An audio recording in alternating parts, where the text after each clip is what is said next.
You are listening to the Basscast with Jake Boomer, Bryant Smith, and Beau Fletcher. Enjoy. I mean, we should tell anybody before they actually turn this off what our goal is for tonight, so that when we don't meet it, they'll realize what this really is going to look like. But I think what is the goal, Jake? I think the first goal, you guys can correct me if I'm wrong, is to talk about the state of West Coast fishing, how important a lot of the changes that we're seeing are. Once again, we have you on because you are the only West Coast California elite angler, so like you kind of represent the highest level and the guy making the longest drives. But I think the landscape's changed as far as fishing goes, but who better than to get together? I mean, there probably is a lot of better people, actually. I take that back. You almost got a compliment right off, Bryant. Almost. Yeah, I was You see say, how who fast better? he stopped? But he caught himself. Yeah. Yeah. Both feet on the brakes. Yeah. Well, if he says anything nice, I make sure to hold it over his head. But Good. continue. So that's all I got. I mean, we've been on the phone for hours talking to so many people the last 3 months about bass fishing, BAM Pro Tour, all the stuff that's going on. I mean, there's a lot of crazy stuff. I made a list of things we could just talk about tonight. No co-anglers in the opens, the Northwest swing, all that kind of stuff. So I just figured we should. I mean, the best part about it is, and I'm just going to preface this up front. Bryant and I have a unique relationship. So I don't want people to judge me by the way I have to talk to Bryant, because I've like raised him as a young lad, into what he is now since we started traveling on the MPFL. and we use the word idiot in a loving manner. It's loving. Yeah, Yeah. It's loving. But If we're it's not common. calling each other idiots, then we're probably Mhm. actually mad at each other. Yeah, we could actually go into that. Like how this all started, how I met Bryant was in a Wild West tournament on the Columbia River, right? I think that was in 20. That was the first time they went up there. And then, yeah, it was. And I was impressed that there was like this small group of California guys that didn't need to be there. And that's when I met you, as you and Ty Au. And I don't think there was very many guys from California. It was really just No, there was not. Yeah. But you were there, and I'm like, why would this guy come up there? And then I quickly found out that you were a junkie, a big-time derby junkie. Yeah. I don't And then, miss tournaments. That's all there is to it. And yeah, that was a fun one. But yeah, got to meet you. I was most impressed because were you like in the top 10 after day one with a chatterbait? Yeah. I fell backwards into that one. Like 19 pounds of small. And I told On a you. chatterbait. And you said, what? On a are you chatterbait. doing? On a chatterbait. But like kind of like out deeper, like over deeper grass lines. It was like the most, I don't know. I just remember being like, you're It so was the lost most and you still Delta catch thing them. I've ever done in Columbia Yeah. River. On a chatterbait. Wow. Yeah. That wasn't your first time up here, was it, Bryant? Yeah, that was. Uh, That was the first time. Yeah, the first time I've ever seen it play. I literally stopped, like when I was practicing, I literally stopped when like the rollers started. I was like, I'm not going any further than that, right past that second train bridge. Like, nah, I'm Yeah. good. That's scary. I'm Yeah. good. But now what are you like? Tell me the story about Mojave. Like, were you like, it went out there because nobody else would, and you were like, Oh, that's my favorite part. Yeah, like yeah, at Mojave, you go out to the bowl, and if it's blowing at all, you won't see anybody. And like once you fish the Great Lakes, like you can attest to this, Jake, because you've been on Erie and all that stuff. Once you've been out there in the middle of nowhere where you can't see land 360 degrees around you, and you're just rolling over 4-footers and you have no cell service, the lakes around here don't scare you anymore. yeah. I don't. Yeah, if you did it all the time, like when you came back and did Mojave, hadn't you just gotten out? You were off of Lawrence or something like that, and you ran like out in the middle. Yeah. Oh, we still went out there. Yeah, exactly. I haven't done stuff that scary since we did it in the MPFL. And I remember about like by the second or third day being like, okay, yes, you need to be For careful. real. But yes, it's dumb, but yeah, it's since lost on me. You know what I mean? Because I just don't do it all the time. If I get it, it's like the Columbia River starts to get big, I start to panic a little bit. And then I realize on the Columbia River, I could literally turn the boat and drive to shore. No matter where you're at, you could make it to shore. Yeah, you can bank it. The best part. Yeah. Yeah. Yeah. But if you had no working graphs on Lake Erie and you got spun around and took a couple big ones over the bow, you could just drive into the oblivion. Like 100%. you can't see anything. Same way. Yeah. You just see horizon. Yeah. Hey, I might get us a special guest for our inaugural. We got to be careful the way we use inaugural because we messed it up when we used inaugural for our media events so many times. Yeah. You just throw that one around a lot. Yeah. We've had 3 inaugural media events. Only Alpha Angler could This pull that off. podcast is going to have 7 inaugural initial. Well, I mean, none of us episodes. knew how to spell it. Everyone's like, what does it mean? Like, there's a whole, our Cletus, our camera guy, has got a whole video of, like, what does it mean? Like, what does inaugural mean? I'm like, how old are you? And, like, do you guys know what it means? And we're like, actually, the actual definition, I think it means the first. I was just going to ask, did you find out what it meant, or did you just talk about wondering? Yeah. Well, after Brandon and I called the second one, we had the second annual inaugural, like in every one of the videos, it looked pretty dumb. Yeah. So you directly contradicted yourself. Yeah.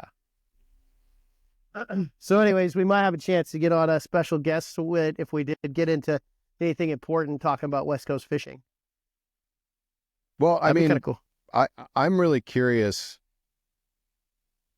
I mean, I'm really curious to kind of dive into what is happening on the West Coast.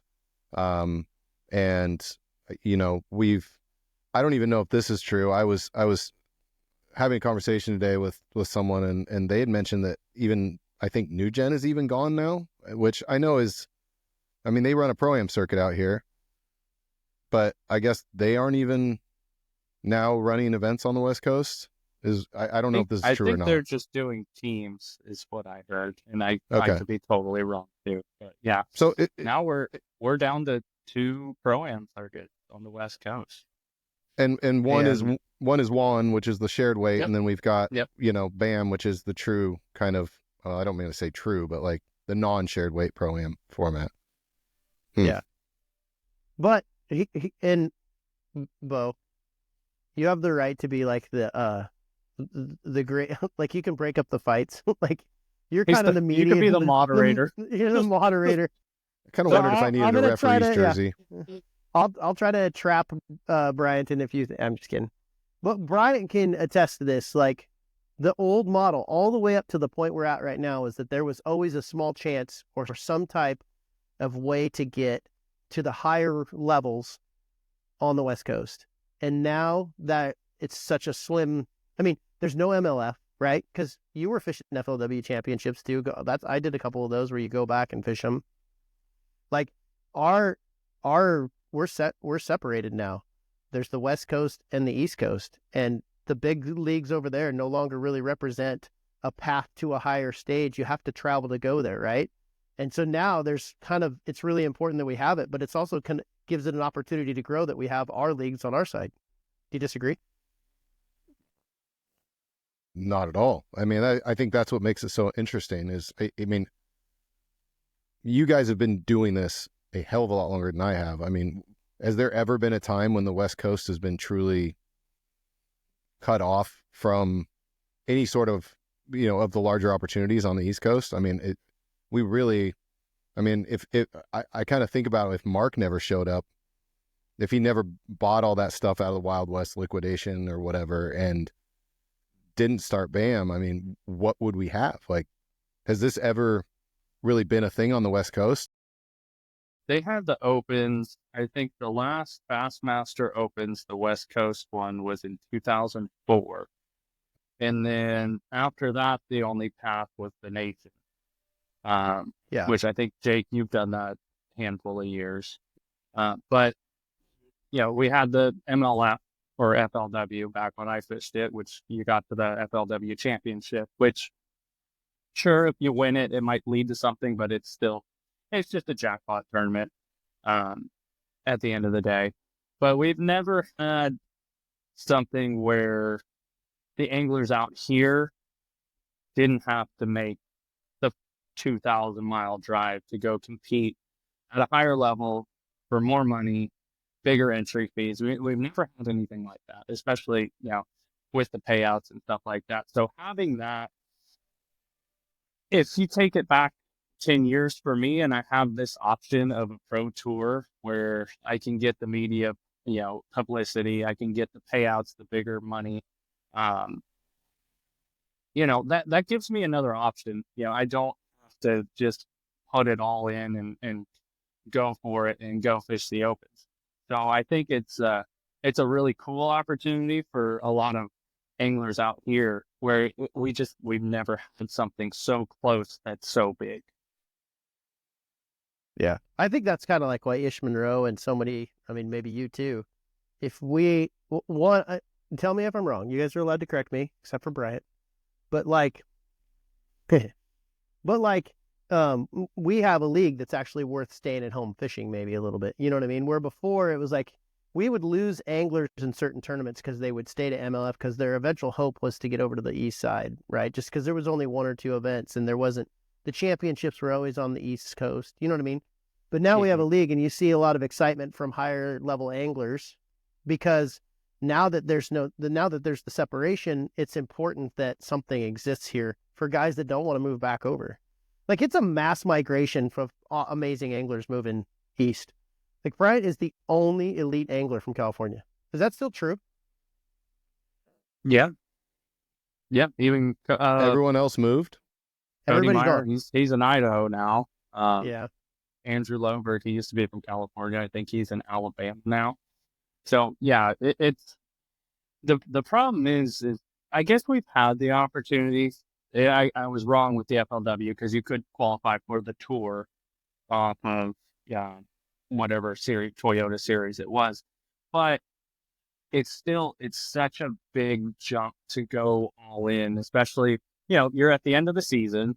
You get the call. I've gotten the call from Bill Taylor many times. Hey, you ready to go fish the tour? No. No, I'm not. Like, I am not. I would love to, but it's such an all-in deal that you don't have like there's a reason why everybody leaves when they make it to the biggest stage, whether that's BPT or FLW Tour back in the day or Elite Series. There's a reason why everybody moves back there. I mean, I can tell you firsthand how much more involved it is having to live on the West Coast and go and fish 9 tournaments, 10 tournaments on the East Coast. It's a lot. I think I'm a special situation where I don't think I'll ever leave. I like fishing in California too much. All my family's here, so I don't have it in me to just uproot everything. And that goes back to my point of why BAM with the Pro Tour is so important is now we have this opportunity. And it's a big reason why I signed up. I saw what Mark was doing. I saw where he wanted to go. And to give guys an opportunity to go and fish at a super high level and not have to leave home. Like anybody in the BAM Tour can be home in 15 hours tops, from every tournament. There's some tournaments where Mojave's like 22, but yeah. Oh, few more things. My first one in Okeechobee is 52. Yeah, but it's better that you stay isolated in a vehicle for long periods of time. I think it's better for the rest of the population. Yeah, but I mean, that's the biggest thing is now we have this opportunity on the West Coast to actually have something big, something that can lead to a lot of great things. You never know where this is going, but man, if we don't support it out here, and that's why I put my name in the hat, is I want to support things that grow bass fishing on the West Coast. That's without bass fishing on the West Coast, I don't get to do what I do. So that's my biggest thing is we got to support it. Well, oh, go ahead, buddy. I think that's a super important statement. And to play devil's advocate a little bit, do you feel like our market will accept this? Do you think that What's left of our market, you mean?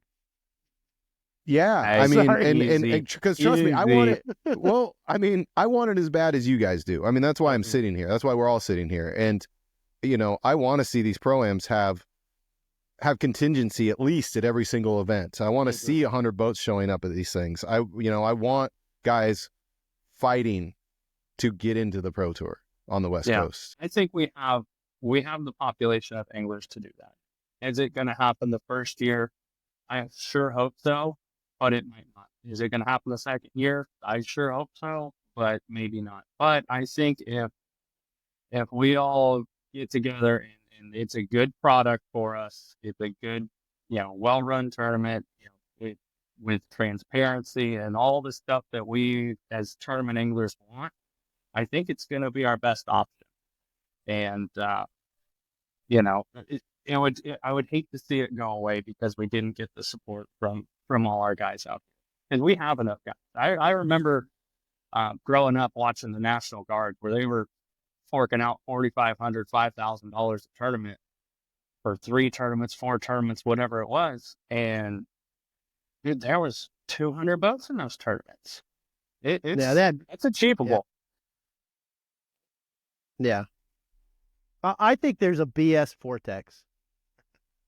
I just coined a new phrase. Yeah, what The BS. I don't even know what you it's- just said. It's this like vortex of BS talk that goes around, and it's stronger on the West Coast than on the East Coast, but it's everywhere. It's in every sport. But it's human nature. But there's so much that people think about that's really going on, and then there's the truth.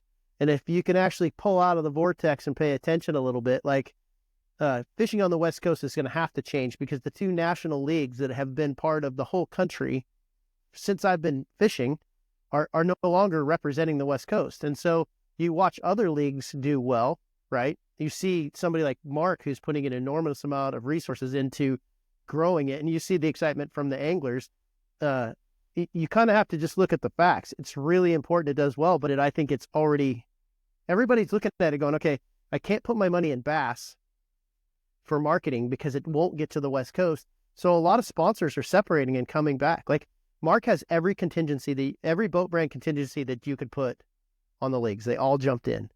BBT, like I saw his contingency list. It's really good. For his, first real year and second year total, it's impressive.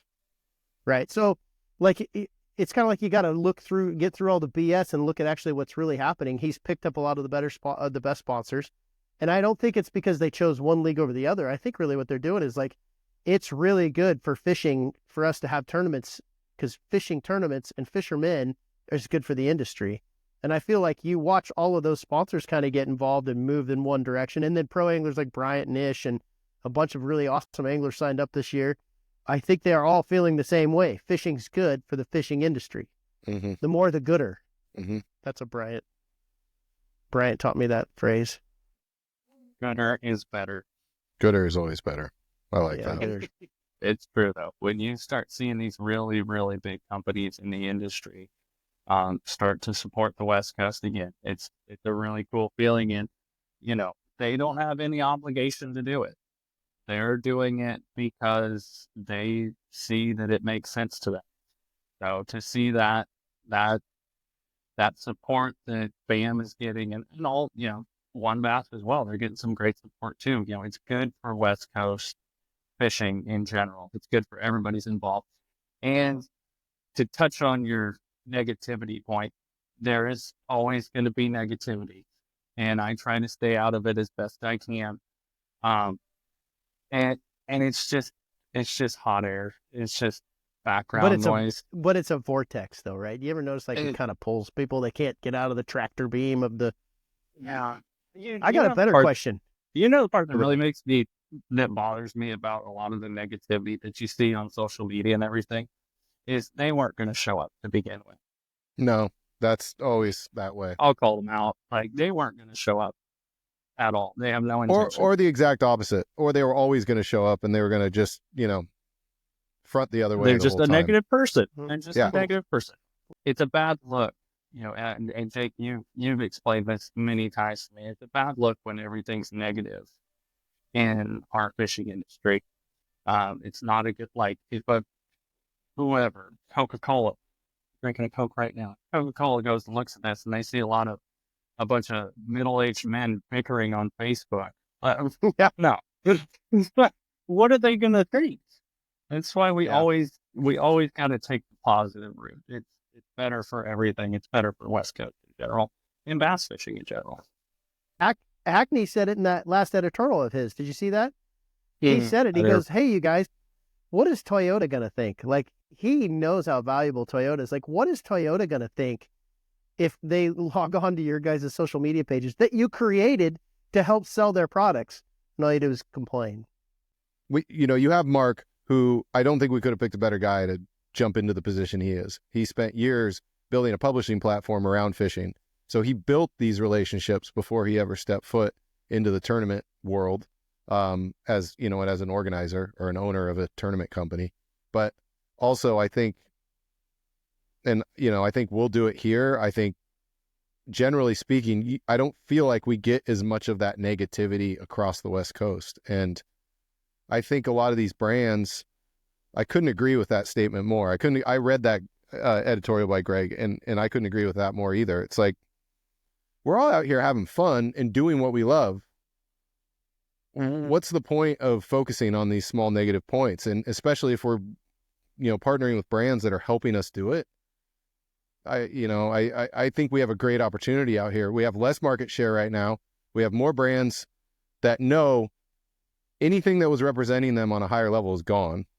And now we have a platform with a publishing engine behind it. I think you keep that positivity train rolling, there's going to be a lot of opportunity for us to get a lot of brand support and a lot of market share that can be picked up by them. Yeah, I think it's good. I think that sponsors are paying attention. Question I have, Bryant, and don't lie. Is part of your jumping into BAM from sponsor pressure or from, I know a lot of it's because you're just a derby junkie, because that's how I met you. We did 2 years on the MPFL. Like, I get it.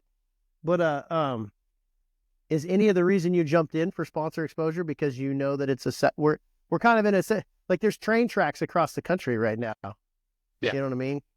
And we got to cover both sides of the tracks. Are you even smart enough to think at that level is what I'm asking. Did any of that cross your mind, or did you just see, oh, derbies for money and like get excited? Pretty much. No, I think one of the biggest things that I have going for me is that I am a West Coast thing. I am the only guy on the Elite Series from California. That's what kind of sets me apart from everybody. And I wanted to support Mark and make this thing happen, because I know, like I said before, if I was 18 years old and I had the opportunity to go do this and go fish the programs, qualify for the Pro Tour, I'm doing it in a heartbeat. So I want the younger anglers to have that opportunity to where they don't have to go leverage their credit cards and go. I know how expensive it is to go fish the Bassmaster Open. I know how expensive everything is to go there, but it was a good payout. I love derbies. I am a derby junkie. There's no denying that. You have a really crazy knack of winning a lot of derbies too. So I could see how you'd want to do more of them. Yeah, big ones too. You tend to win big ones. Yeah. I'd be lying if I said the payouts aren't a really big reason why I'm doing it. I mean, to fish for $50,000, that's a huge deal. That's and it's cash. Cash money. It's cash. Yeah. It's not a boat you got to try to sell. It's cash. Yep. And at what, half your expenses that you would normally have to pay? Yeah.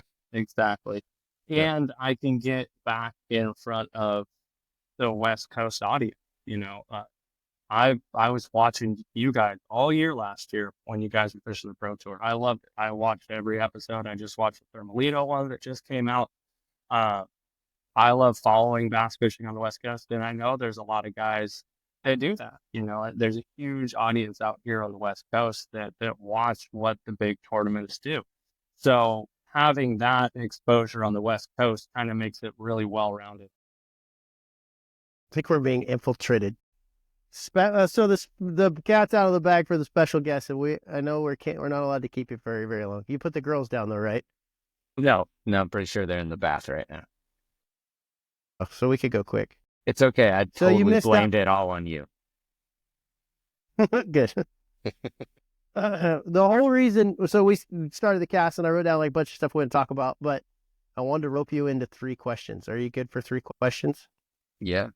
So I got 3 questions. I don't know if Bryant has any questions. Beau might have 1 or 2, but so like I know you haven't been part of it because you've been probably at dinner or whatever, but we've been talking about West Coast fishing. So Ish and everybody's pretty fired up about West Coast fishing. And you just missed the part where we were talking about how important. Now we're now a segregated nation again for bass fishing. We have the East Coast with Bass and MLF, and they pretty much all walked away from they've really centralized to their side of the country, and now we have our 2 leagues. Do you feel like it's now kind of like there's a kind of a void that it's important that we have more stuff on the West Coast? Do you think more stuff will come, or do you think that, one, it's important, 2, do you think that Bass or MLF will try to make their way back? I would say oftentimes we are our own worst enemies on the West Coast.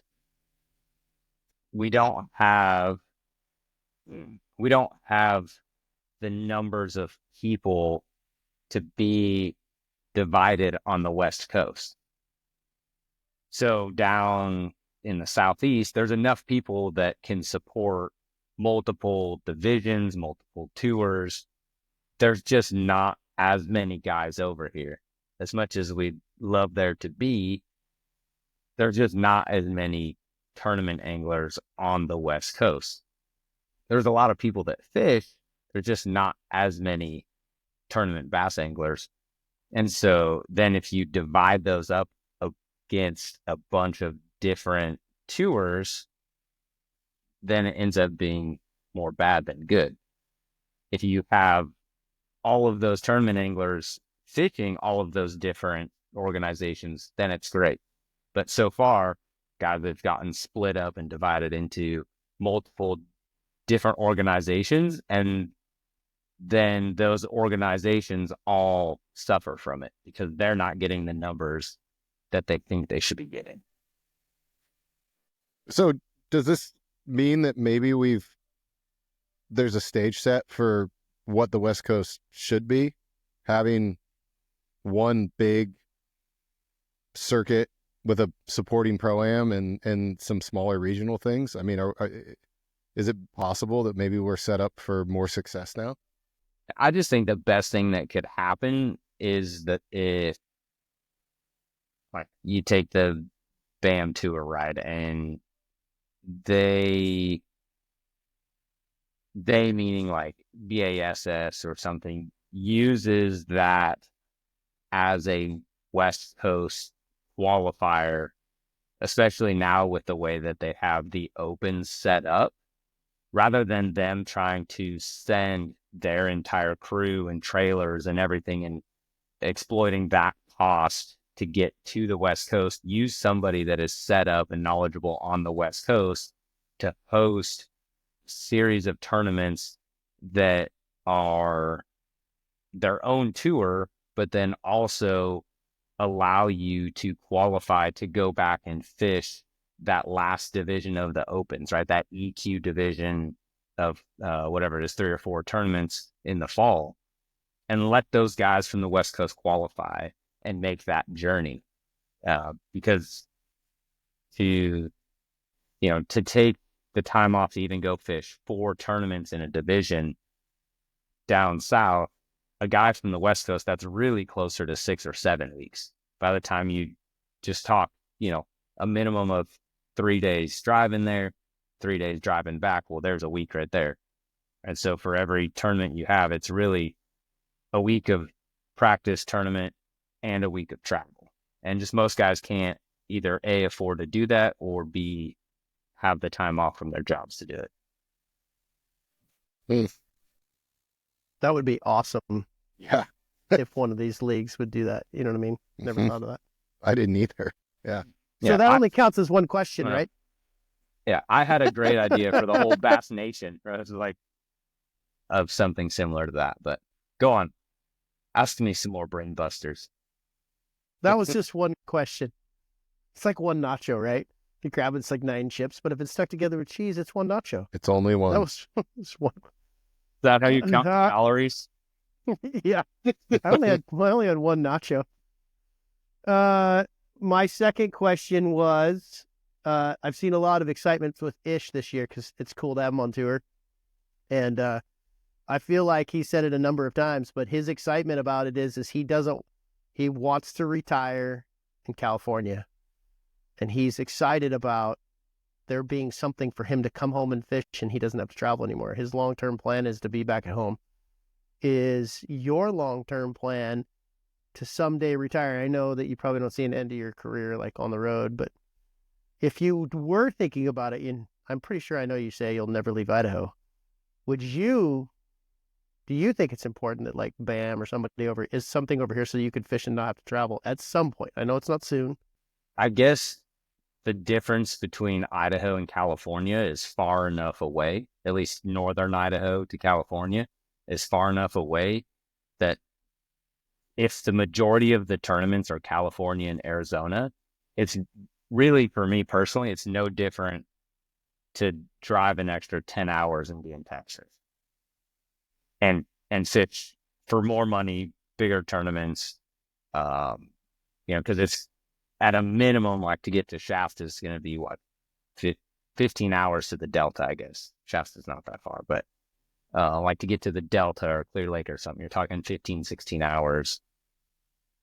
I can be in Oklahoma in 27. So for the extra time, you can access a lot more. So if it's going to be a West Coast thing, in a sense where I would feel like I needed it in a later part of my career, it would have to be like all encompassing, right? I would travel to Arizona and California and stuff if that also included Washington, Idaho, Utah, something where it's not just the Southwest, but it's the entire West Coast. So you're in luck then. Mm-hmm. We have a northwest swing. Perfect. And Bryant could probably comment on this. If they keep closing lakes down because of the golden mussel, the whole sport will be up in the Northwest, won't it? Yeah, they won't even be in California. Yeah, we may not get the Californians, but maybe. No comment. I mean, that could. You never know what California's we'll up get to. you. Yeah, exactly. You said it when we were at Shasta that you think Clear Lake is right behind New Maloney's. You were afraid it could happen.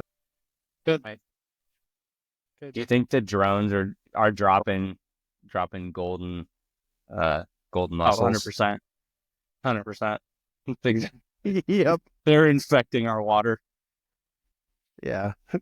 Yeah, you guys, I'm not going to even say it. There's a governor of a certain state driving his drone around. You get a muscle. You get a muscle. Everybody gets a muscle. That was only 2 questions, but you actually answered the third one because it's no secret. Beau and I have been fighting pretty hard for the Northwest Swing. We're pretty excited about it. Mm-hmm. I feel like if we can get big tournaments in California, we can get them up here. I feel like we have the best waterways, and I think our angler base is growing. I think Idaho seems to be tougher to get tournaments on than. But you've fished big tournaments in Idaho. Like, didn't they have? I was just going to ask, why is it tough? Yeah, we did. We had a nation qualifier. That was way back. From a fishing game standpoint, it's not difficult. They seem to really be coming around on the bass side and see the value in it. At least from the Bass Nation banquets I've been to in Idaho, we get the head fishing game guys down there talking about it, and they see the value in it. They support it. Where it becomes a problem is getting the communities to support it from the city council level, the commission level, where you're actually going to get some funding for the leagues to come up, because that's ultimately what you need. And it just seems like that has always been the stopping point, right? A league wants to come to North Idaho or Southern Idaho, but getting the infrastructure and the support that they need from those city councils and commissions and tourism boards and stuff is where the block has always happened. Yeah. I think that means it just takes time. I hope that's what it means, but yeah. And it's a matter of just the right people being in the right places. You know, like Eufaula, Alabama used to be the mecca of bass tournaments, and then it went away for a while. Like I had never fished a tournament on Eufaula, and then all of a sudden they got a new person in charge who loved bass tournaments and started bringing tournaments back to Eufaula, Alabama. And it's cool to go there because there's so much rich history of the sport are based around Eufaula, Alabama. But it's like for a long time, you know, the first 10 or 12 years of my career, there were almost no tournaments there as far as like big major tournaments. And then all of a sudden it seemed like everybody was going there. yeah, that's a cool place. I thought that was pretty fun the time I got to go there. And where'd you finish on that one?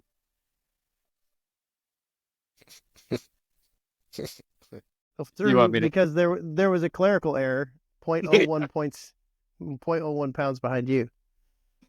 You don't have any good questions for Brandon. Like we asked him to not help put the kids to bed, and that's all you had. That's all you're going to waste his time with. I mean, I assume 80% That's of what what I'm comes good out for. of Bryant's question list is going to be at you. Making fun of me. Yeah. All right. I'm If you guys don't what got I'm one, here I for. have a good one. So I got a buddy who runs a wrestling gym in Sorry, I gotta Colorado, just go. north of Denver. Your 3 questions are Yeah. up. Oh no, it's a good one. It's a good one. And the biggest, and you're an all-state wrestler, the biggest growing aspect of that sport, of his gym, is female wrestling. Will you let Cora and Kira wrestle? If they want to. Oh boy, I bet Cora would be like dominate. Both of them are pretty ornery right now. Kira's working on trying to be a heavyweight. Well, you know that they would be tough enough for the boys, but like, I wondered about that because there's cute girls now. But my buddy's oldest daughter, who I think is like 8 or 9, beats up on all the 10-year-old boys. She just eats them up in practice drills and stuff like that. Well, it's pretty great. like in the state of Idaho, they have sanctioned girls wrestling, so it's separate from the boys.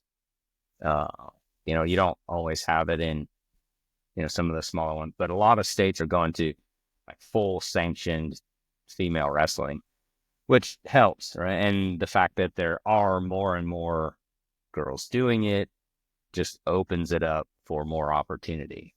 I would love it if they did it, just because I know how good it is, like mentally and for character building. So if they can be all dressed up when they go to school and then step on a mat and beat somebody up and then walk off the mat and, you know, shake the coach's hand and put their fake nails back on, like, so be it. I don't care. Like, I would prefer that than them just being full on girly girl. You know, like, I want them to have the confidence to take things into their own hands if they have to. Yeah. Those are all my questions. I appreciate. Just this West Coast thing was a big deal. Obviously, you know it's a big deal to me. So, an alpha angler. Yeah, I mean, I'm excited to see like what happens with it. See how much growth it gets. I think the biggest thing is just the consistency of it, and then getting those next generation of anglers involved in it, and not letting it become just like a one-dimensional thing, right? It needs to include the entire West Coast to really make it work. And when that happens, the guys from up here can't complain about traveling south, and the guys from down south can't complain about traveling up here. It has to be a two-way street. Yep. I had a talk with Mark Lassane, and I told him that we could get to the point where if he is growing divisions, we can get to a point where, you know, even at the Pro-Am level, he's doing championships in different divisions. So, you know, the championships aren't always in California, and we're not always going down there. Like, you know, pick a different division every year. So everyone has to move around. Because I think that, I agree with you. I think that would be very important to be able to balance that. Well, and I mean, you have plenty Championship of on Coeur fisheries. d'Alene. Yeah, there's plenty of fisheries that can handle it. But yeah, I mean, the entire time I was growing up, we never had an ABA championship on Coeur d'Alene, and now they have those on Coeur d'Alene. And so it's definitely coming around. You got cool places like Potholes that'll just eat up 300 boats and spit them out like it's nothing. So there's plenty of places up here. I mean, we had a Bass Nation Western Divisional on Lake Lowell and out of Boise. I mean, it's a irrigation farm pond, but it was plenty big enough to hold a Western Divisional, so you could hold a Pro-Am there, no problem. I don't think you'd Is want that to the one anymore. with all the trees? Yeah, it's all just like flooded trees, Oh, but it's literally built for irrigation. But there's places like that are able to hold it, and generally our bodies of water are close enough to enough infrastructure for housing and hotels and things like that. do you have enough time to tell the story about the Nation? Was it Nation Regional that you won on Coeur d'Alene, where they launched out of Higgins, and you won it on the very south end? And Yeah, you what weren't about supposed it? to go faster than 50. Because I had your co-angler for like 2 or 3 years later. Because there's a 55-mile-an-hour speed limit. Remember that? Yeah, I took a few shortcuts. It's 50 in the lake, Yeah, and he it's told us. it's 50 in the lake, and it's 35 in the river channel. So I cut a couple flats and stayed in the lake and ran 50, and everyone else ran 35, single file up the river. I'd pass 20 to 30 boats every single day and call it a good day. He said it was closer to 65, and that you were running across 2 inches of mud. Slight exaggeration. Yeah. It In the was at speed least or the 3 mud? inches. I think my boat could possibly do 65 miles an hour. Yeah, I don't think that boat ever did 65 miles an hour, and it was probably closer to like a foot. Coeur d'Alene just clear, so it looked shallow, Gotcha. and it was mud. You won that, though. I finished second overall. I won the state of Idaho. And was that the year that you made the championship that got you into the elites? No, that was I made the championship at Lake Milford in Kansas for that one. Okay, last question. How many national championships did you fish before you made the elites? I think I only fished 2, 3 Bass Nation events, but then I fished the TBF also. And I fished, I think, 3 of those. But yeah, I don't know, it was one of those things where I just continued to get better and better every year. And then in 2010, I don't know what happened. Something just clicked, and There's the alarm. yeah, pretty sure that was Kira, a little tiny pterodactyl with velociraptor lungs. Yeah, it's probably the end of our timer too, huh? Yeah. 2010 was just a year that, I don't know, everything clicked. Everywhere I fished, I caught them. Didn't matter what tournament it was, didn't matter what size it was. And I just, everything clicked. And then that was the year that I qualified for the elites. Cool. Wacky rig, Senko, drop shot. I accounted for a fair amount of it. Well, I don't have any more questions because now I'm going to get in trouble from Tiffany for having him on longer than 3 questions. So. Right on. Hey, thanks. Appreciate it. Yep. Appreciate you guys having me on. Yeah, I'm thanks gonna for go popping tend in. to some babies, read some books, put some children to sleep. Do it. Right on. Enjoy. All right. Happy New Year. Thank you. All right. Merry Christmas to you boys later. Yep. Take care. Can There we you have pause it. for a second? I got dogs barking and a sleeping baby. I'll be right back. That was interesting. Dude, that dude, if you ask him the right questions, you could get some cool stuff out of him. And Bryant's back. Hi, Bryant. Brandon left, and Bryant thought it was his cue to leave. But you can't leave, Bryant. You're stuck with us. Great. Great.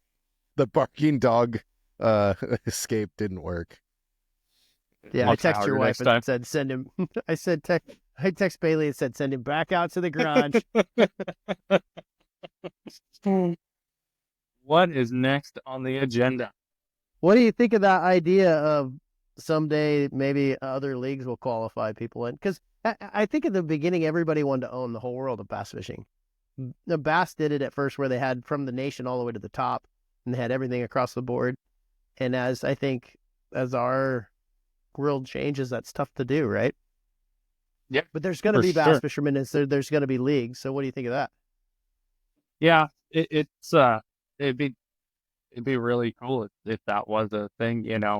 One Bass is doing that right now with what is it? They do the nation, The nation. and then Yep. yeah. But if and that's an opportunity. There's no way around it. That's definitely an opportunity. Mhm. But if you could just get that clear shot to the EQ qualifiers, that would be the real deal. That would be okay. 4 tournaments and I'm in the elites. Yeah, that's huge. That would be, and I think we have the infrastructure to do it. We just need to prove to Bassmaster. And I mean, I think you could have a qualifier for BPT too. I don't see why Yeah, why that's out not? of the question. I don't see why that's out of the question either. That's always been the thing with West Coast anglers is we have incredible fishermen out here.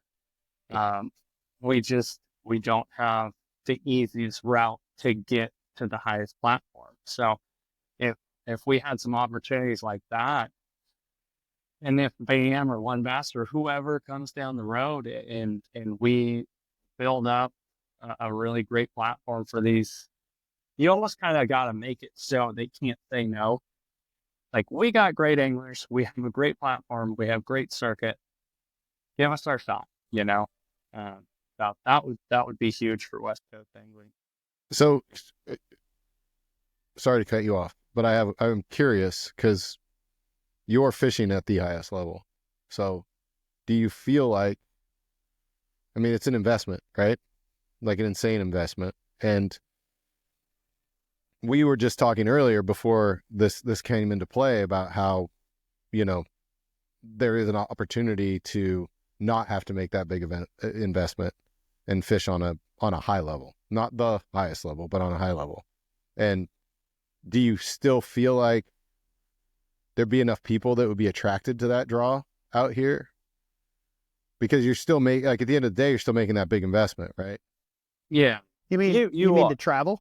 Yeah, the travel, to leave the West Coast. Like if it was, is that what you're asking? Yeah, like if you could qualify for the EQs and have an opportunity to fish the elites through BAM, do you think that would be attractive on a large scale, or do you think it would be a smaller group of guys that would, actually even be able to pull it off? I think if you're a tournament angler, like if you're a serious tournament angler, everybody wants that shot. I don't think you can ask anybody that's fishing the BAM Pro Tour, fishing at a super high level anywhere across the country. I don't think they would say no to taking that shot. But it does take a special angler to say that. So I don't know how many would do it just for that sole reason. But and I'm the wrong person to ask a lot of these questions too, because tournament, yes, I'm in. Like we're going to fish a New Year's tournament at our local lake for $65. I wouldn't miss it. Like, I have to go fish these tournaments. But I think I would like to think that there's enough of a group of guys that could make that a real reality out here. Mm-hmm. But you even said it earlier, though, like you were given multiple invitations to the FLW tour. It's the elite level thing that you would have never said no to, right? Mhm. But That you was- said no to the tour. I did. I've, and nothing against FLW, BPT, MLF, nothing against them at all. They have a great product. They got a great group of guys over there. But that was never my dream. My dream was the Elite Series. I grew up every Saturday morning watching Jerry McInnes hang out of a helicopter as they follow Kevin Van Dam down Kentucky Lake. Like that's what I wanted to do. That's what I wanted to be a part of. So I had the opportunity many times to go fish the FLW tour, but I knew, at least for me, my ultimate goal was the Elite Series. Yeah, the prestige of the elites is so much different, and it's just how hard it is to get in. They didn't randomly call anybody to get into the elites ever, except for during the changeover, right? Yeah. That's the only time anybody ever got a phone call saying, "Hey, you want to come into the elites?" Up until that point, it was like a bloodbath, and it always will be, right? The way it should be. Yeah, I agree. I think that's what it always should be. If you have that caliber of anglers, it shouldn't be easy to get there. And it wasn't easy. I don't think anybody's story that you talk to wasn't, who is there now or has been there is one, oh yeah, no, I just walked right through the opens and got my elite berth. It's never an easy thing. You actually, I remember an interview, I think you and I did it together, said that MPFL, the no-name MPFL, I don't remember how you said it, but they got a lot of crap when they started, like, oh, these are just a bunch of guys that are paying to play. But I remember you said, I can't remember, it was with Brad Fuller, where you said, like, if it wasn't for the MPFL, I probably wouldn't have made it. Those 2 years we did grinding. Yeah. 100%. Like, I learned so much in those 2 years fishing the MPFL that I don't think I would have got it through the opens, but it would have been at, I think, a really higher cost. The MPFL taught me how to fish on the East Coast. They gave me the made you a lot of money. I mean, yeah, that was nice, but I think what I learned fishing that, how to travel.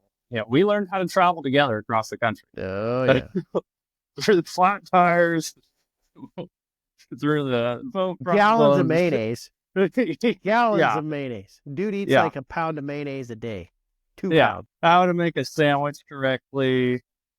How to split. We have 4 vehicles on us, 2 boats and 2 trucks. And we are in Florida, and every single vehicle is in a separate location somehow. Like, we went through it. Yeah, broke it. We went through it. Well, but I learned so much through the 2 years that I guarantee I would have never qualified for the elites as quickly as I did without them. Yeah, they showed you all those East Coast lakes and how to fish. There is definitely a difference in East Coast fisheries versus West Coast.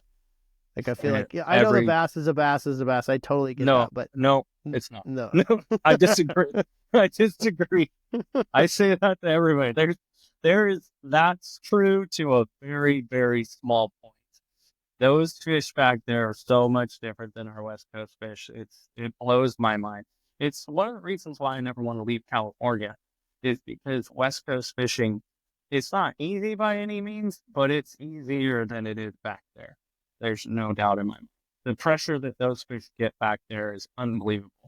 Like, you remember that first MPFL at Eufaula on the Saturday, the final day, and I'm pretty sure there was 4,000 boats on that minimum, because every pocket, it was like a conga line into every pocket. You just get on one side and you follow the 6 boats that have already fished through it, and you just get in line and you fit right behind them.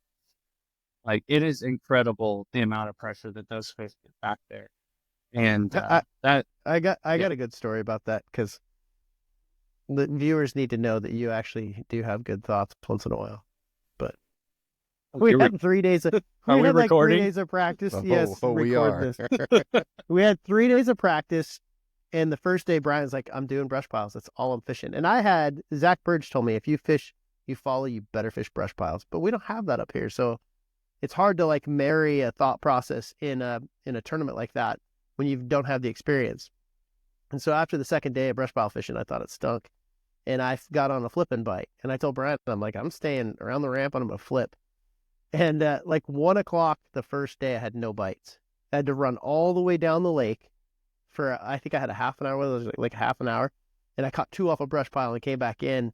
And I was in like 80th. And Brian's like, I told you, fish the brush piles. So the next day, I had to run to the bottom of the lake. I never practiced down there. And I'd fish for an hour and graph for an hour. Fish for an hour, graph for an hour. And everything I found graphing, I just fish it. And ended up catching a limit. And it was hard to catch a limit for me in that derby. But by the third day, yeah, thanks. And I moved, like by the third day, I was in the top 30 or whatever. And I'm fishing a couple of those brush piles I found. I did the same thing, fish for an hour, graph for an hour. And like you said, there's 4,000 boats. And this is incredible. This dude rolled, these team tournament guys that were in a different tournament roll up next to me, like, bro, how'd you find this brush pile? Like, side imaging? Like, it's as big as a house. Like, you guys must have, like, what do you mean, how'd I find it? Like, it's a bad job. It's like, it's an 18-foot flat that goes for 2 miles, and this thing is like a Circle K. It's got gas pumps. What do you mean, how'd I find it? I'll never forget that. How'd you find that? Oh, I don't know. I almost hit it. That experience in the MPFL, though, I think without that, that teaches you what this cost. You know what I mean? To be a West Coast guy and go to the East Coast. Like I told people for a long time, every time I left the house, I was gone for an average of 13 days. That's the other question I want to ask Brandon. I forgot. How are you ever going to get the days of your life back that you spend on the road? Like every time you leave the house, you're 3 days on the road. You'll never get those days back, Bryant. We lost him. What happened? His headphones probably died. Hey, if we're going to pause for a minute, I'm an old man. I got to go to bladder break. If you guys want to start back up by making fun of me going to the bathroom, that's fair. You looked kind of sad when you said it. I know. Okay. I know. It's like it was like a sad face. okay. It was like sad puppy after he said it. So we're back. Okay. We're back. All right. Tell the story, Please don't roast me. But you can. Tell the story about traveling with me on the highway. I'm fine with it. You and I have probably followed each other down more highways in this country. It actually makes sense why you always had to bring your camper, because that way you always had a bathroom right behind you. Still a lot older than you guys. Bringing it for the bed. You weren't bringing it for the fridge. You brought it because you had a Just bathroom. so you had a pisser. I'm a lot older than you guys. Come on, bladder control. And think about it this way: when COVID hit, I drove from Spokane, Washington to Eufaula, Alabama, and I never walked into a public location. Not one. Yeah, but you still stopped and pissed. No, I went in the back of my camper. Put the gas pump in, go to the back of the camper, heat up the hot water, make a couple hot dogs. I slept in there. I never once went into a public location the whole way down there. What part of the living the dream is that? Yeah. Could write a book about this journey that we thought we were on, living the dream. Living the dream. Yeah, we'll save that for another one. Mm-hmm. It's a good one. Jeez. Anyways, now since you guys had to break for my bathroom break, I think something that's pretty cool about one of the reasons this podcast I think was important to me is that the Northwest has its own swing. It's first swing into the Pro-Ams. Mm-hmm. So I know that California has a swing, and since actually I did the podcast with Ed, Bo, you might have to tell me about this, but Mark has introduced a travelers region. You want to tell me? I won't get it wrong. Explain that. I hope I don't. So I think the catalyst for this was, New Maloney's, decided to hate bass fishermen, and cut us out completely, until further notice. And so on the tail end of that, he had to move that second Pro-Am to, Don Pedro. And in process of doing so, I don't know if he ended up working it out. I know there was a conflict on the same dates, so I think he had to move it a week ahead. And kind of as a response, I know he was kicking around the idea of the traveler circuit, but I think what pushed him is, since he had to move the date, within a few months of the tournament, he decided that it would kind of be a fair response is, if you can't fish this week, then let's do a traveler circuit. And if I got it correct, you have to fish 4 total. And I think he's there's 5, right? Yeah. 1, 2, 3. Yeah. 4 out of the 5. And Shasta's the double qualifier. So you correct. Yeah. Right. So so for some reason you don't make Don Pedro, you fish Shasta, and then the other one's the Delta down there, correct? Mm-hmm. And you come up and fish the Northwest Swing, and then you qualify through that traveler circuit. And I think it gives you, I think he's doing the top 4 from it, I think, is getting the AOI bid into the championship. Will the traveler guys be able to get into the BAM Pro Tour? I think no. No. I could be wrong. I think it's just the championship. If there's a chance that you would take the bid, you got to go to Shasta, right? Correct. Good. His TOC was 100% payback for the BAM Pro AMs last year. Like, it was a big payout, and there Same was no this entry year, fee. and it's no entry fee again. Yeah, so it's worth it. Will you fish the Pro Am Championship if you make it? We're gonna see. My schedule is full, but there is an opportunity, if I can make it happen, that I would actually have to fish all of the Northwest. I would have to follow circuit. That'd be awesome. That would be awesome. It would be great. Yeah, that would be the only way. If I can make that work, I would love to do that. I think it'd be really cool to fish all the, like, Columbia River, potholes. What's the other? Or Shasta, right? Shasta. You have to do Shasta. Are you doing Shasta in a couple weeks if you can? Yeah, if I can. Again, it's all schedule related, but yeah, if I wanted to make it TOC, which is Almanor, right? Yes. Almanor in the fall, smallmouth. That would be so really excited cool. about that. So if I wanted to make that, the only way I could do it is actually fishing the Northwest region. So it's definitely, I'm trying to make it work. Well, you can't stay with me. I wouldn't want to. Stay with me. Sorry. You can't have any waypoints. Oh, don't worry. I got them all. You're gonna need a flipping stick for the river and a spinning rod for potholes. That's your advice. Yeah. I'll beat you on a chatterbait again.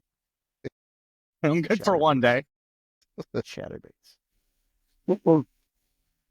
Yeah. I think that would be really cool. I think that's a great schedule. Especially, a lot of the Northern California guys probably aren't very familiar with that schedule, but man, like, Powell is probably the coolest place on earth, and then Columbia River is probably one of the best smallmouth fisheries we have on the West Coast. And then Shasta. I mean, Shasta, if you're not at Shasta, like, what are you doing with your life? That is the funnest place on earth in the winter.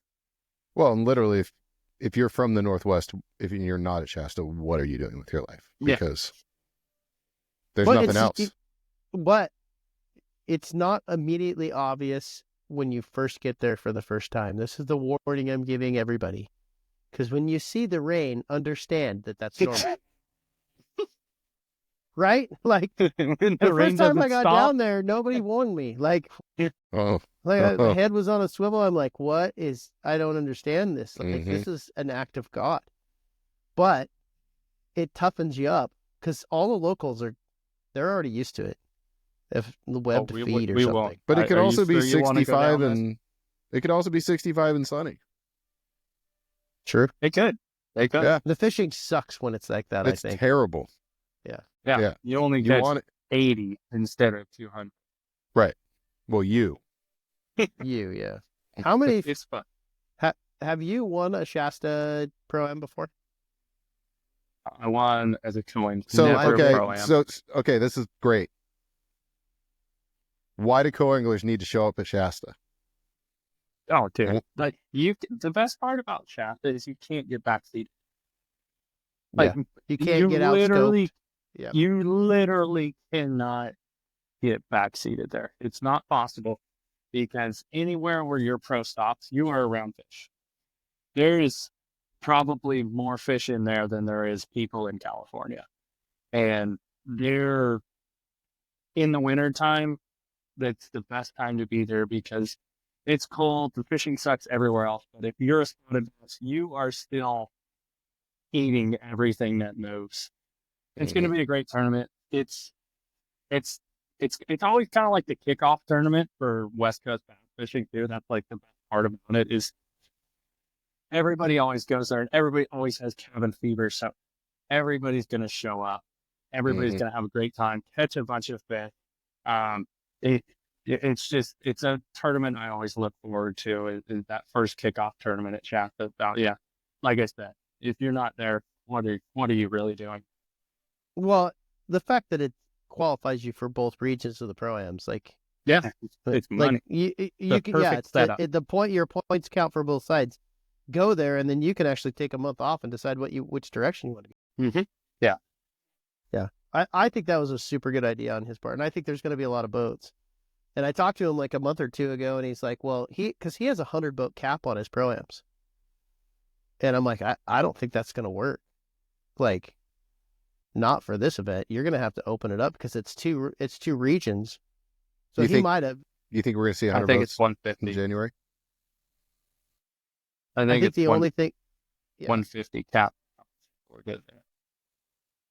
The cool thing about that place is it doesn't matter how many boats show up. No, it doesn't. I'm just curious if you think like, I'm a little disappointed at the response I'm getting from guys in Oregon. I really am. I'm just going to say it. I mean, I know all of the hammers are coming down from Washington and Idaho and Montana. Like they're all, there's blood in their eyes too. You know what I mean? Like I've gotten a lot of phone calls about the float and fly stuff that I shouldn't be called about. Don't call me about the float and fly. Like I'd love to talk about it. But you're terrible at it. The best. You threw that for probably 2.5 days. How many fish did you catch? The first good bite I got. The first good bite I got. I'm like, oh my God, I got it. I broke him off. He was floating around with my bobber. And I blamed it on Bryant's knot for like 2 hours. I'm like, you think an elite pro could tie a knot? You know what I mean? Like, this is heinous. And it was my bobber we lost. My good ESB bobber. Was it? I don't know what that was. Should I buy the? It's is pretty it the bad. ESB bobber? Yeah, ESP. That's pretty And I bad. told Brian, I'm like, too. get that bobber. And the bobber floated around like 3 inches underwater, like in front of the boat. And I'm like, it's like no! Jaws. It's like Jaws where he's pulling the barrels around. You got your bobber though. The best part of that whole story is I have that whole week. What was that? 4 days, 3 days. I have it all on camera, the whole thing, and I can't publish it because it's constant. You're an idiot. You're an idiot. You're a beep. You're an idiot. Beep. If you would just listen to me, beep. I'm gonna have to publish. I'm putting it out. Why I not? gotta finish editing. Why You not? might as well. Oh yeah. There won't be That much. was There won't be much information as far as fishing goes. But if you want to see two people just belittle each other the whole time, this is your video. I mean, it'll probably be both of your highest viewership. Yeah, probably. Mm-hmm. Dude, Hopefully. I no kidding. I got a reel. I'm in the back of the boat. Tournament day. I'm frozen solid. Like everything hurts because it rained like 5.5 inches before 11, and then snowed, and my fingers are numb. And I don't know if my camera can show you this, but I'm stuck in the back of the boat because I'm getting backseated by the elite pro who won't let me near the graphs. Well, I still caught the biggest fish of the tournament. No, you didn't. Oh yeah, I got the here we biggest go. fish. But anyway, so I'm dragging a worm behind the boat, cussing at him about the weather, and I set the hook, and just as I set the hook, the rod loads up. I go to grab the handle of the spinning reel, and the Anna reverse fails. And that spinning reel went through my fingers like a freaking blender.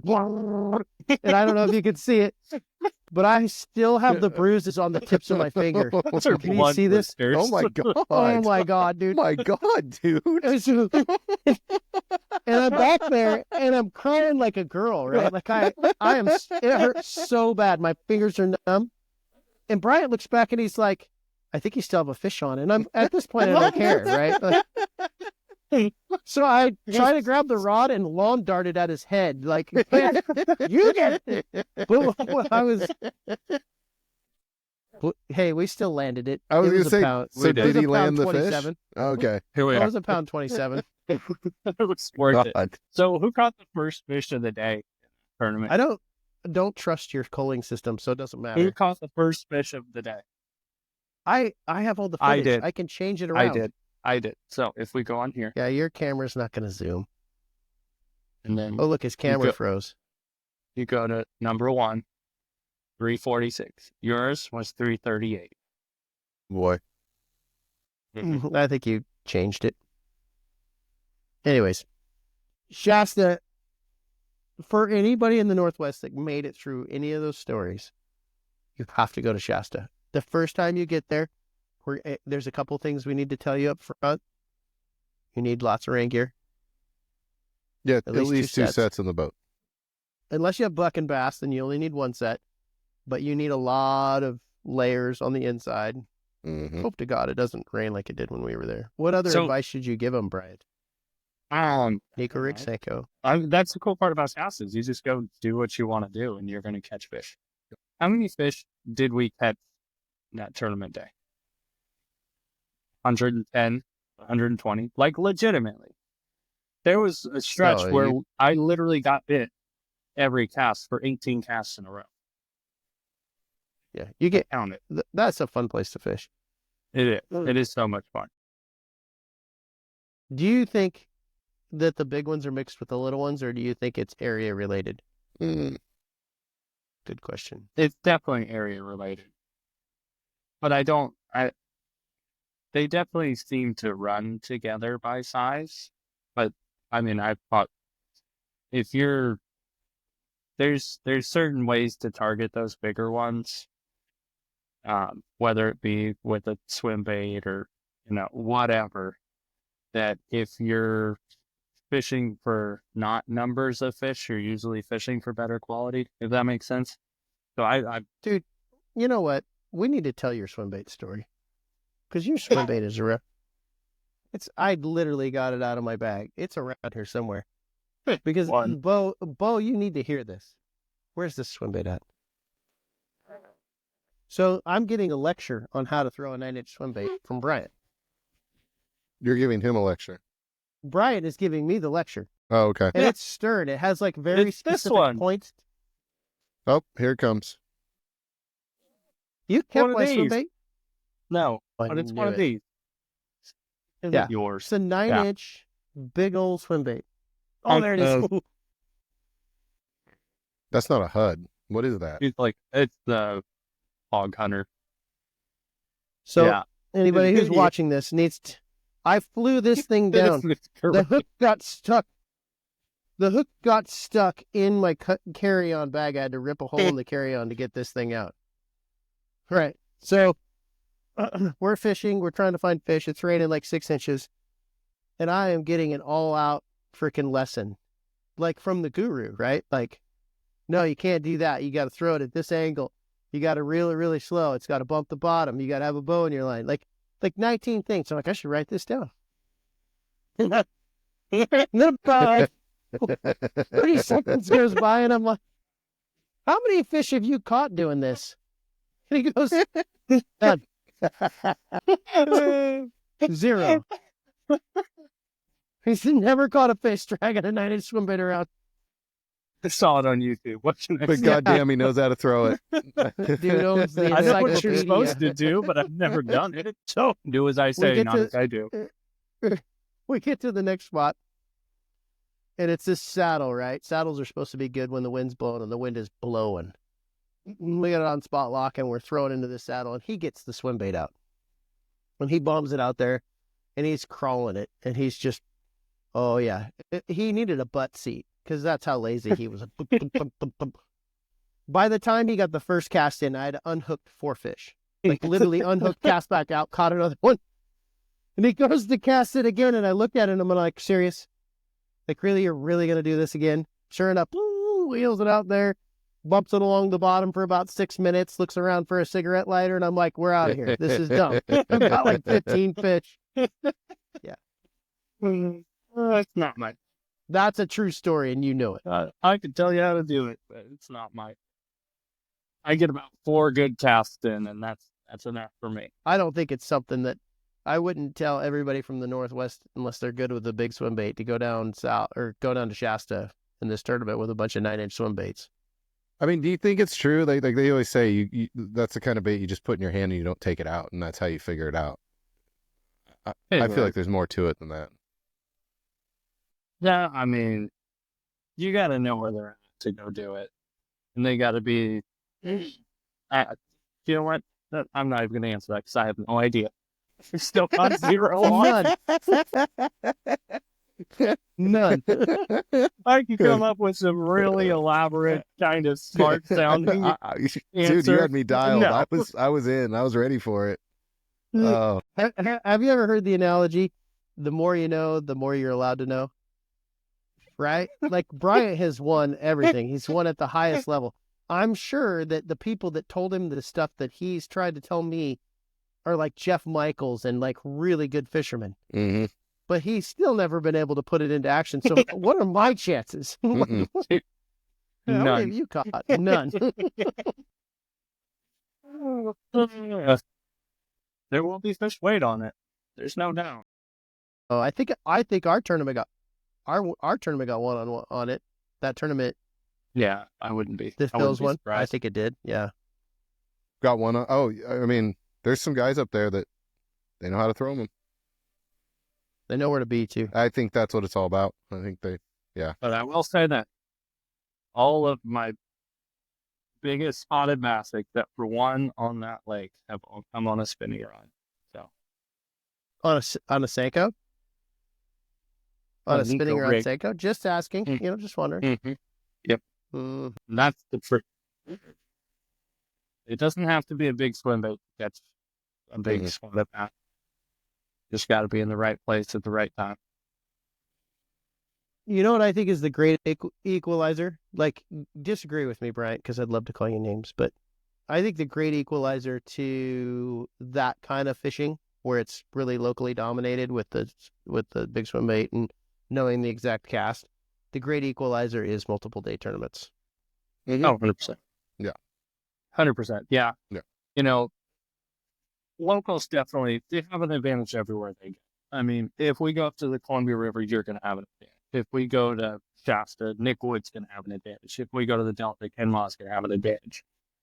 But having those multiple days, and that's why I love fishing multiple day tournaments, is I can, if they go out and do their thing and catch a big one, cool. If I can survive, if they catch 16 with a 7-pounder and I go out and catch 12, there's a lower chance of them catching another 7-pounder. Like, it's probably not going to happen. So if they come in with 8 and I stay consistent with 12, then I've just caught up to them. So that's always something you want to take into account. Don't be intimidated by the home field advantage, because if you can find those consistent fish, especially on Shasta, those money fish, 2.5 to 3 pounders, dude, you're going to be just fine. And they're in out. the game. Yeah. Yeah. Mm-hmm. This made me. How do you feel about the Pro Tour format? Because I started thinking about what you said at the multi-day. Like, how do you feel about zeroing out scales on day 3? I mean, this is probably a little different than anything you've done. Yeah. Don't they do that in the Pro-Am? Huh? No. No. Oh, you're right. They don't. No, the Pro-Am Give me rides the all the way through. Wild West used to, though, in Mm, the Pro-Ams. I think they did in the Pro-Ams. no. Oh, you might. All right. You win. Sorry for Joe interrupting. gets one. We win. No, I'm excited for that format. I think it's a format that really makes you think. There's a lot more strategy involved in that format. Fishing a 3-day tournament, cumulative, it's you know what to expect. I've been doing it for however many years, but this format, I have no idea what to expect. I've been trying to think, here and there on how am I going to approach these tournaments? Do I go for the numbers? Do I go for just big ones? What? Do I go for numbers the first 2 days and hopefully I stumble on some big ones the final day if I make it? That's going to be a really exciting format for me. And I think to know practice too really is going to, there was a lot of reasons why I signed up for this stuff.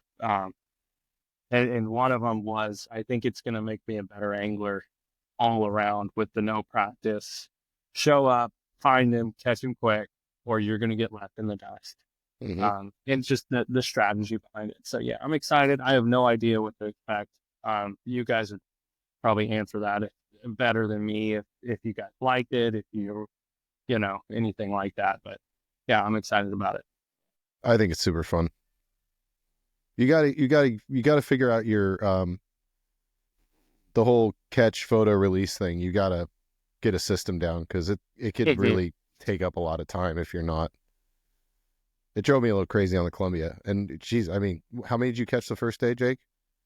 I don't know, 86. like 68 or something. Yeah, you caught like almost 70 keepers. I mean, you caught the most the first day, right? I did. There was a spot in my boat where I don't know how you were culling them that fast. I don't know how you were getting the photos in that fast. So I had a system and I set it all up. Set up. Yeah, photo. It really was. Yeah. But if you handle enough smallmouth, they poop on your boat. And I had this spot on the carpet. Yes, they do. I still have this spot on the carpet. I could not get the smell out. No, you can't. And like a month later, I took my wife out just to go cruising, and we were gonna go swimming and stuff. She's like, "What is that smell?" I could not get it out.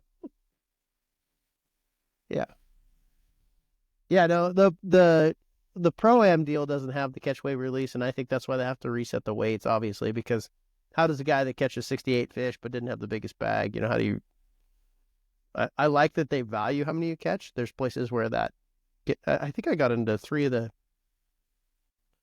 I made 3 top 10s. I think 2 of the 3 were catch weight release. Was that numbers? Like how many my keeper count, yeah. Mm-hmm. And then they zero it because there's no way to give a weight to a guy with keeper count. So they got to do it. Did you ever look at the leaderboard while you were fishing? Yeah, Ken Ma told me, and Ken Ma is kind of the master, right? He said, I look at it till 11, and I realize that if I'm not keeping up, I better be changing faster. And that's super good wisdom. Yeah, that's actually he goes, interesting. and after 11, after I start working through it, I quit looking at it. Like once I know I've got a shift, I quit after 11 or 12 or something like that. Yeah, I didn't know if you knew that, Bryant. You can actually look and see where you are in real time on your catch. Yeah, count. I would. That's another thing that I have to see. I'm not good when I know what other people have. Yeah, I know. I I just didn't look. I think it influences my fishing too much, but that's pretty. Yeah, I think it's a good point. But I was like you, like I didn't want to know. Mm-mm. So the first 2 I did, I just didn't want to know. I felt like me going through my process without outside information was better, and that burned me bad. Because if I'd have looked down and saw the guys were creaming them, I'd have been like, "This weight not ain't gonna work." So no, I think good point. I like Ken's process. I hope he didn't blow away his secrets, but that's pretty smart. I'm just grateful the guy will tell me stuff like that. Like that, he told me on the water one day, and I'm like, I owe him a beer or something. I use it every time now. I check till 11 and then I turn it off. So, all right, what's your question? So, Bryant, growing up in Northern California, we've always had Pro-Am circuits. We've never had a lack of tournaments. What does a Pro-Am circuit in the Northwest mean to you guys? Go ahead, Beau. I'll let you go first. Or I can go if you want. Yeah. I mean, for me, it's bittersweet, because especially in Oregon, you hear guys always talk about wanting something bigger, wanting a better opportunity for payouts, wanting to do something more than the club offerings that are here or the smaller regional stuff. And then it seems like they show up, and it was kind of like what you were talking about earlier, Bryant. You hear people talking, and then they never show up. And that's what I'd like it to be. Gets me excited. What actually is going to come of it, I don't know. I feel like, and Jake and I have talked about this, I think one of the things that scares me a lot about it is are we going to get, like, what kind of co-anglers are going to show up? What kind of numbers are we going to get there? Are we going to get 75% of the co-anglers of the boaters that are going to be there? Mm-hmm. It's hard to have a lot of confidence in it. I wish we could. I'm hoping that this push can start. People can see how great these tournaments are, how well run they are. I even talk about on the business side of things. One thing, I became buddies with Randy McBride over the years, and he always used to talk about anybody can get their fishing paid for. You could have a local guy finding, local companies that they can still get the word out to sportsmen and fishermen and get some support to go out and fish even smaller tournaments. And I think I'd love to see it be a catalyst to help everything. I'd like to see that cycle get bigger where more guys were representing brands. More of those brands were, chipping into the outdoor industry and seeing what it can do to, grow their model. And then on top of it, we have incredible fisheries and incredible fishermen. And Totally. I would love to see these, I'd love to see people come out of the woodworks and, unexpected anglers that would come out and put on a show. But I also I don't know. There's something weird about the culture, at least in Oregon. And I don't think Washington has it as bad. But it's just hard to get a lot of these guys up, when it shows up, getting people to show up with it is tough. Yeah. You got to hope the guys just get out of the vortex, right? Yeah. Like, I love that Wild West took a shot and brought a Pro-Am a year up to our region. I think that was really cool. And Bryant went to the first one. Mm-hmm. And that's when I was like, who won that? Mel Williams. Okay. That's the funny thing about Pro-Ams that people don't realize. Like, you can have a guy win 1 million team tournaments in the Northwest, but team tournaments there's nothing wrong with them. I think they're the coolest thing on the planet. They're the most fun. I just fished one with Bryant like a couple weeks ago. It was one of the funnest tournaments, other than almost wanting to strangle him. I actually stepped on the lid. He opened the main lid of his tackle door to reach in and grab his scale, and I stepped on it with his arm under it. Yeah, felt great. And I lost the fish, and I blamed him. That's how much fun I had.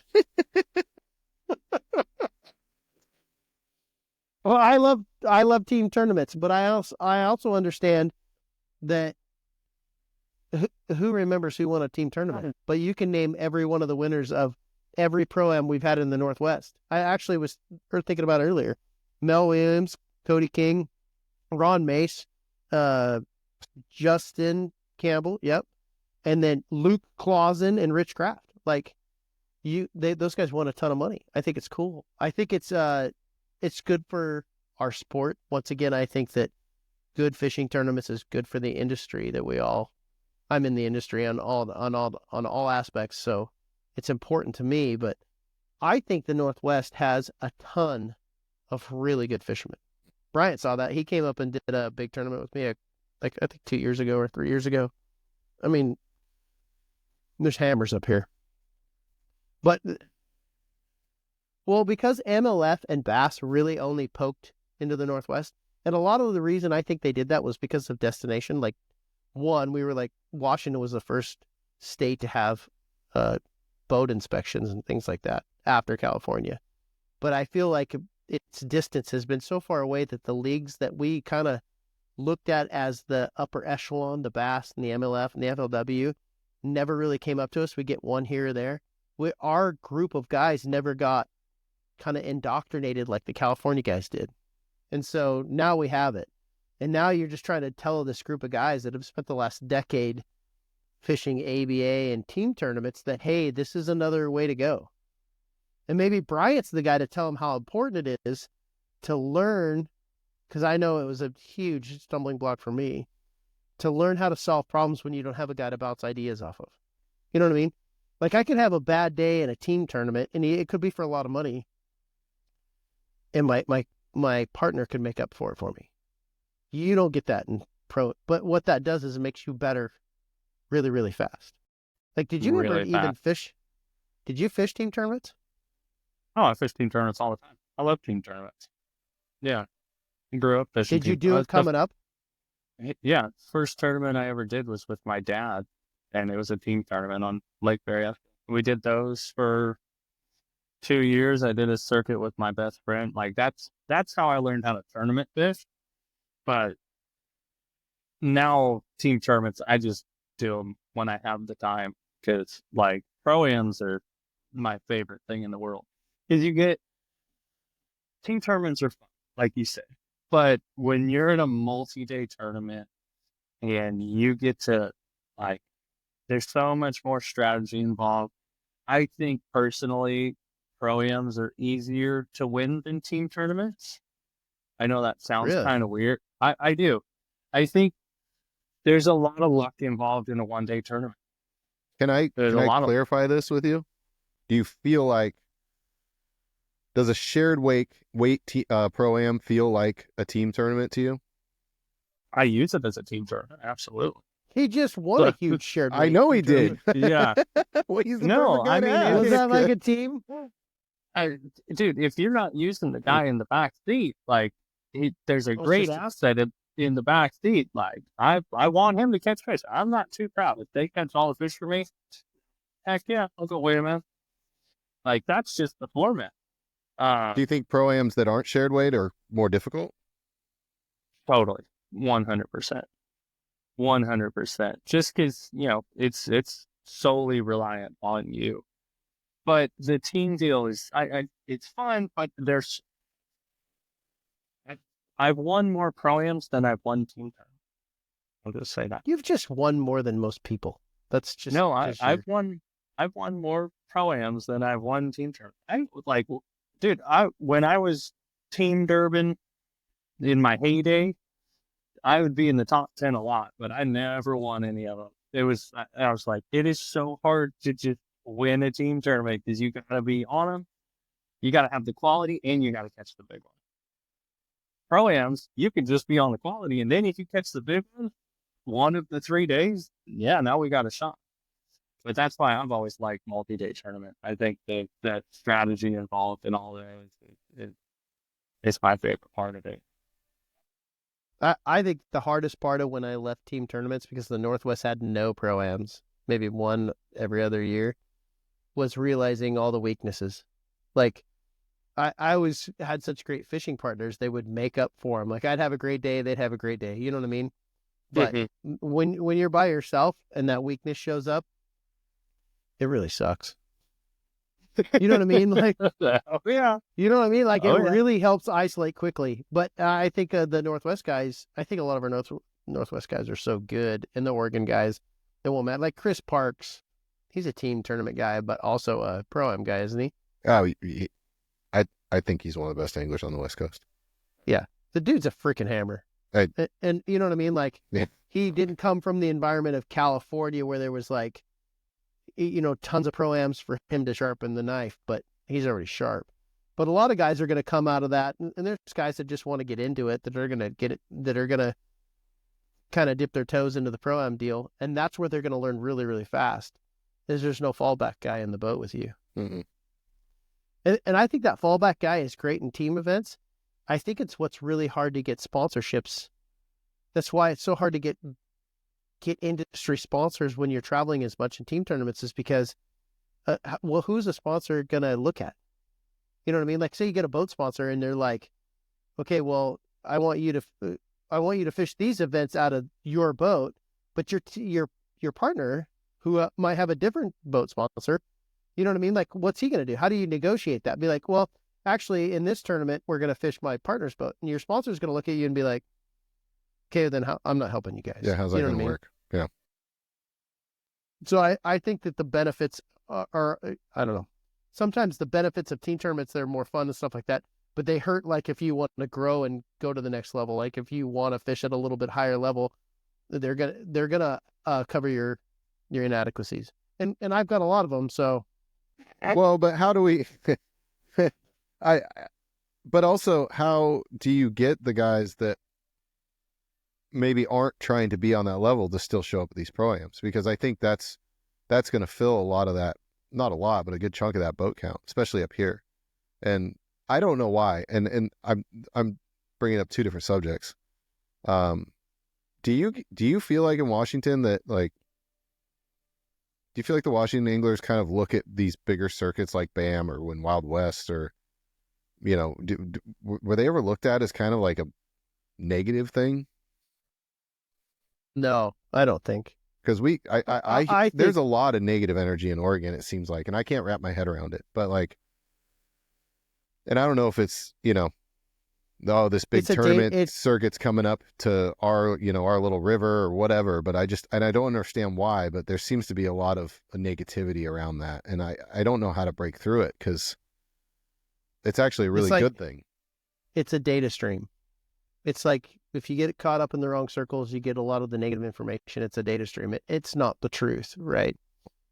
I think there's a lot of Washington, Idaho guys that, because we have a pretty big angler base. Like Bryant was saying earlier, we have really good fishermen.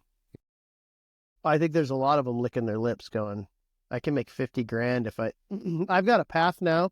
I think what slowed a lot of guys down was kind of the Bass Nation pulling away from the West Coast, right? Because, I mean, Taylor Smith made the Classic twice. He's a Washington angler. He's an amazing angler. His fishing partner's just as good as he is. 2019 or 2020, Cody Holland went all the way and ended up fishing the elites. These are great fishermen, but they've really never been given the opportunity. And I feel like there's a lot of them going, sweet, I have a place to go where I can go win 50 grand in a tournament, and I have a qualification route if they didn't already get in. And I actually think you're going to see a lot of these guys, and you're going to be like, where did they come from? And I wish they weren't here, right? Because they're going to be kicking butt. Good. Yeah. Yeah. I hope that's the case. But every conversation I've had up until this point has been really good. Well, and I think early on you mentioned, like, you said something about bass dropping the co-anglers. And I guess bringing that conversation here, like, how are we going to get co-anglers to show up to this, especially in the Northwest? Or does it matter? Ask Bryant. What do you think? That's a good question for you. That's a tough one. Because you got your start as a co-angler. I learned a ton as a co. I went as a co-angler for different reasons than I think a majority of people go as a co-angler. If you think about what a co-angler is getting every single day, you're getting a guy who is going to his best spot, throwing his best bait, and doing everything he can to catch as many big fish as he possibly can. Like, you're not going to hold, I'm not going to hold, I'm going to show you everything I do, and you're going to get an education. And that's what I did when I was younger. Was I took 2 years and I fished as a co-angler because I knew I was going to draw some of these great guys and I was going to learn. Like, I drew Robert Lee on the Delta when he was flipping. You want to talk about just me with my jaw on the floor watching him the whole time yell net? Like, I learned a lot. I drew Bobby Barrett when he was throwing a frog at Clear Lake. Arguably nobody better throwing a frog than him. And I got to watch him do it in a game time situation. And before then, like, I had been on a couple guide trips when I was really young with him.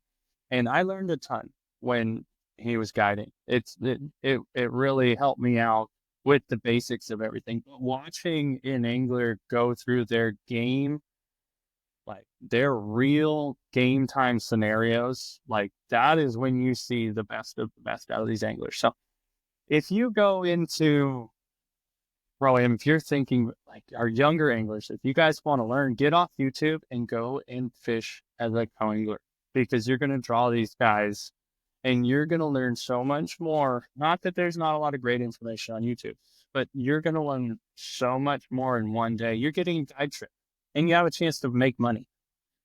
Like you're getting 2 to 3 guide trips actually, and you have a chance to go make some money, pay for the weekend.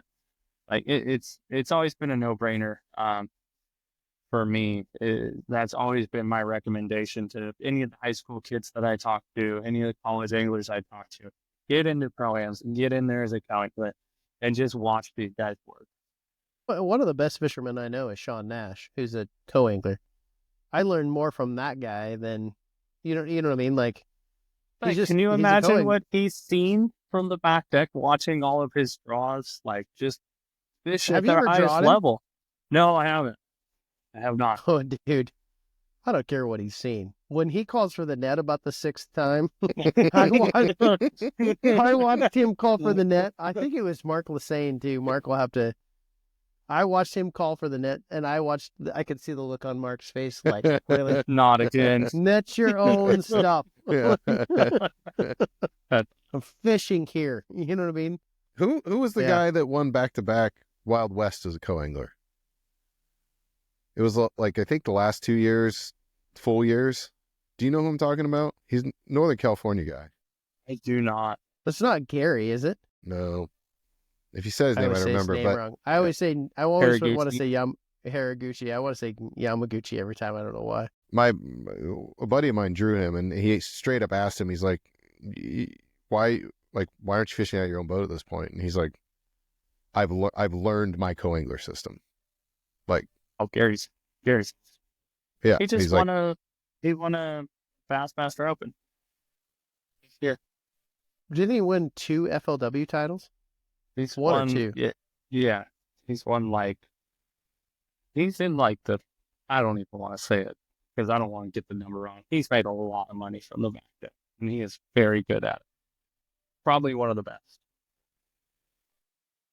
If you think about it, now that I think about it, that I've thought about it, sorry, old man isms, but this is the last league. BAM would be the last league without, I mean, everybody else has shared weight, I guess, the nation, but this is the last where the co-anglers just compete against the co-anglers, right? BAM has the last original version. I think it's important that way. I think I like shared weight. I think it's a way to save the co-angler model, because I think I agree with Bass. I know you read the press release. I agree that COVID had a huge hit on co-anglers. I also think the economy did too. Mm-hmm. But I do agree that the shared weights takes a little bit away from. Maybe it does take it away. I don't know. Is that how Billy's so successful? Cool because he draws the hell out of co-anglers. Billy? Yeah, one bass draws co-anglers. Is it the shared weight that does it? I just know that Billy is the best recruiter of co-anglers on the planet. That dude's amazing. Yeah. He's the best recruiter of anglers on the planet. We need to get him on here and ask him how he does it. He's a hard worker. Yeah. There's no doubt. That's a dude I want on this podcast at some point. I want to know. I got to spend a weekend with Billy Egan. The dude is for real. He's got funnier stories than me wanting to beat Brian up for the thousands of reasons he deserves it. Have we gotten to the point where we should cut the first inaugural? Is that not a redundancy? The first inaugural? Isn't that probably just the first? Well, it's not the second inaugural, so that's good. Yeah, I don't know. I mean, we're 2 hours in. Podcast. This is 2 hours of talking. Yeah. All right, let's do it like this. Bryant, what the most important thing do you want to spread? You get 30 seconds to speak your piece before you get it back on here. Spread what? I don't know. Some kind of intelligence, I hope to God. That's a reach. Man, I just hope I hope people, we're losing pro-ams out here on the West Coast, and if you like fishing tournaments like I do, you gotta support them. You gotta support them because they're not doing it because they're making millions of dollars. They're doing it because they love the organizations love tournament bass fishing, and they want an avenue for you guys, for all our anglers to have these tournaments out here. Without the pro-ams, like I said, I'm nowhere. I'm not fishing the Elite Series. Like, I don't have my starting point. So, I owe a lot to West Coast bass fishing, and that's why I'm pulling double duty this year, and I'm fishing the West Coast circuits as many as I can, as many as I can get to. I'm doing the BAM Pro Tour, hopefully the Pro-Am, every one bass I can get into, because I know what it means to me, and I know what it means, for that next kid who's trying to make it. They don't have that opportunity. It's going to suck, and you're going to regret it if you're not showing up to these and they go away in 5-10 years. And you're like, well, I probably could have shown up to back in January. Yeah. Mm-hmm. I think you'll regret it if you don't show up and they blow up. You know what I mean? Yeah. Like, you're going to regret being behind the 8-ball when a lot of these guys climb to the top and you got to beat your way in. Yeah. Nobody fight likes against a bigger field. A bad case of FOMO. No. Yeah, FOMO. Get out there and fish. I asked Nick Wood. We did the Shasta event last year, or this year, in January, and I said, "Hey, I heard you're fishing the BAM Pro Tour," and I said, "There's only like 30 of us," and I said, "What's your best reason?" He goes, "I got the worst case of FOMO that I've ever had. I ain't missing this." Awesome. Yeah, I love that guy. All right, I'll give my 30 seconds too. Is I totally agree with Bryant, but I also agree on the industry side. Like, tournaments are good for our industry, even if you're not a tournament fisherman. Like, all of you guys out there loving this sport, buying the products, but also promoting the products through your passion for it is super important.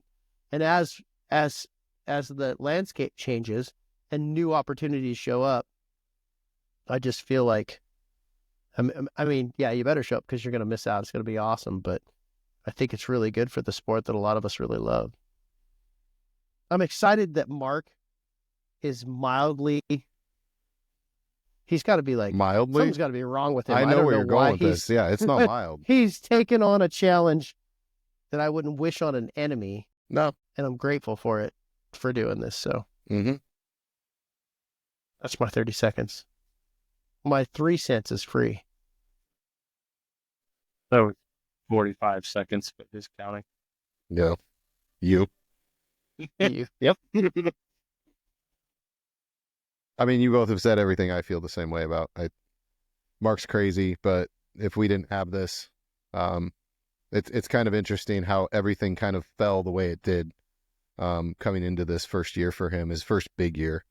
We've got Bass is gone, MLF is gone.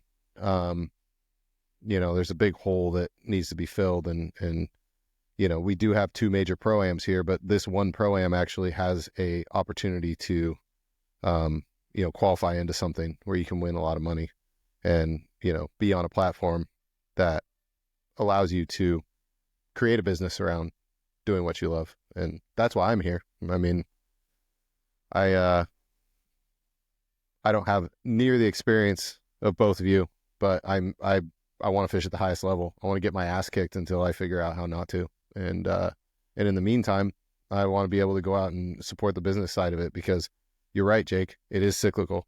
The more of us that are representing fishing, get more people out fishing. Brandon mentioned earlier about, generational, and how do we get, more the new generation of fishing involved in what's happening at this level. And it's all we got, right? It's either that or I'm fishing club derbies on the Columbia. Yeah. So, yeah. Cool. So the first inaugural, the very first initial And you inaugural. call me the idiot. The smartest guy in the room. He's... All right. Thanks, gentlemen. I'm going to go beat some kids and go to bed. Do it. All right. Appreciate you guys. Appreciate everything. Thanks for listening to the Alpha Basscast. We hope you enjoyed the show. Be sure to subscribe, follow, and rate us. We'll see you next time.